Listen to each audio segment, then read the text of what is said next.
Hello दोस्तों, नमस्कार। स्वागत है आप सभी का नया कोचिंग में। तो आज हम लोग बात करेंगे भारत का संविधान किसे कहते हैं। ये जानना सभी भारतीयों के लिए अत्यंत आवश्यक है। तो चलिए जानते हैं कि ये जो भारत का संविधान है किसे कहा जाता है। ये सभी एग्जाम के दृष्टिकोण से बहुत ही महत्वपूर्ण है। ये सभी बच्चों और बड़ों को जानना अत्यंत आवश्यक है। तो चलिए बिना देर किए हुए जानते हैं कि भारत का संविधान किसे कहा जाता है। तो भारत का संविधान वह सर्वोच्च कानून है जिसके आधार पर हमारा देश चलता है। यानी कि देश को कैसे चलाया जाए, उसके लिए जो शासन व्यवस्था कैसे होनी चाहिए, वो सब भारत के संविधान में पहले से ही बताया गया है। हमारा भारत का जो संविधान है, ये एक लिखित संविधान है और इसे लिखने में 2 साल 11 महीने 18 दिन का समय लगा था। और मैं आप सभी से पूछती हूँ कि भारत का संविधान किसने लिखा था? आप हमें इसका उत्तर कमेंट में ज़रूर बताइएगा। यह एक ऐसा लिखित दस्तावेज है जिसमें देश को चलाने के सभी नियम, अधिकार, कर्तव्य, सरकार की संरचना और लोगों की स्वतंत्रता से जुड़ी बातें संविधान में साफ-साफ कही गई है, लिखी गई है। यानी कि किसी व्यक्ति के साथ अगर अन्याय हो रहा है, तो उन सबों को न्याय कैसे मिलेगा, पूरा जो प्रक्रिया है, वो संविधान में बताई गई है। यानी कि व्यक्ति का क्या अधिकार है, यदि उसके साथ किसी भी प्रकार से उसके अधिकारों का हनन किया जाता है, तो उसके खिलाफ क्या एक्शन लेना है, वो भारत के संविधान में लिखा हुआ है। संविधान जो है वो सभी नागरिकों के लिए अत्यंत आवश्यक है। चाहे गरीब हो या अमीर हो, कोई भी व्यक्ति हो, सभी के लिए संविधान जो है वो एक बराबर है, ठीक है? तो यहाँ पे बड़ा या छोटा, जाति, धर्म से किसी भी प्रकार से कोई लेना-देना नहीं है, क्योंकि हमारा जो संविधान है वो सभी के लिए एक समान है। देश में किसी भी प्रकार का कोई भी कानून बनाया जाता है, तो उसको कैसे लागू करना है, वो कानून नागरिकों के लिए कैसी है, यानी कि छोटी-बड़ी किसी भी प्रकार का कोई भी कानून हो, संविधान के अनुसार बनाया जाता है और संविधान के अनुसार ही उसे लागू किया जाता है।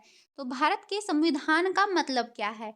भारत का संविधान उन सभी नियमों, सिद्धांतों और प्रावधानों का संग्रह है, जो हमें ये बताता है कि देश की सरकार कैसे चलेगी, सरकार कैसे बनेगी, निर्वाचन का प्रक्रिया कैसे होगा, ये सब हमें बताती है। नागरिकों को कौन-कौन से अधिकार मिलेंगे, ये सब संविधान में लिखा हुआ है। नागरिकों के कर्तव्य क्या होंगे, राष्ट्रपति, प्रधानमंत्री, संसद, न्यायालय आदि की शक्तियाँ और कार्य किस प्रकार से होंगे, वो सारा चीज़ संविधान में पहले से ही लिखा है। केंद्र और राज्य सरकार के बीच अधिकारों का बंटवारा कैसे होता है, सारा जो है वो संविधान में बताया गया है। यानी कि देश में किसी भी प्रकार से यदि कोई कानून बनाया जाएगा, तो संविधान के अकॉर्डिंग ही, उससे बाहर कुछ नहीं होगा। भारत के संविधान की कुछ मुख्य बातें देखिए। यह दुनिया का सबसे बड़ा लिखित संविधान है, जो मैंने आप सभी को बताया कि इसे लिखने में 2 साल 11 महीना 18 दिन का समय लगा था।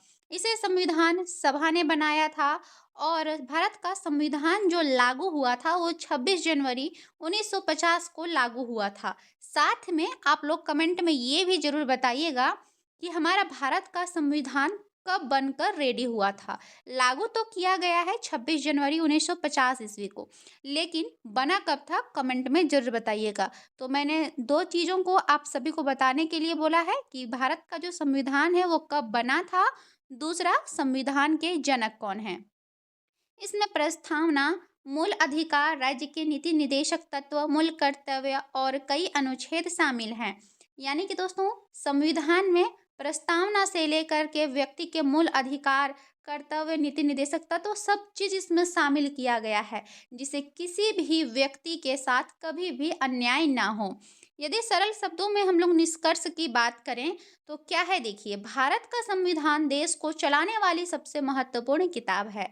यह नागरिकों की स्वतंत्रता की रक्षा करता है, सरकार की सीमाएं तय करता है और देश में लोकतंत्र को मजबूत बनाता है। देश का हर नागरिक और हर सरकारी संस्था संविधान के अनुसार ही काम करने के लिए बाध्य हैं। संविधान के बाहर किसी को काम करने का कोई हक और अधिकार नहीं दिया गया है। यदि कोई इसके खिलाफ अगर कार्य करता है तो उस पे भी कार्रवाई किया जाएगा और उसे क्या सज़ा मिलेगा वो भी संविधान में लिखा गया है। और मैं आप सभी को बता दूँ, यदि आप लोग डिटेल में जानना चाहते हैं किसी भी क्वेश्चन का आंसर, तो उस क्वेश्चन को कमेंट में ज़रूर लिखिएगा, उसका वीडियो बनाया जाएगा। साथ ही यदि आप लोग संविधान में कितने भाग हैं, कितने अनुच्छेद हैं और भी कुछ जानना चाहते हैं तो कमेंट करके ज़रूर बताइएगा। फिलहाल मैं इस वीडियो में मैंने आप सभी को इतना ही बताया है कि संविधान किसे कहा जाता है। तो उम्मीद करते हैं कि यदि आपको ये वीडियो पसंद आया होगा तो वीडियो को लाइक करके शेयर ज़रूर कीजिएगा अपने दोस्तों, परिवारों के साथ। तो मिलते हैं नेक्स्ट वीडियो में, तब तक के लिए जय हिंद।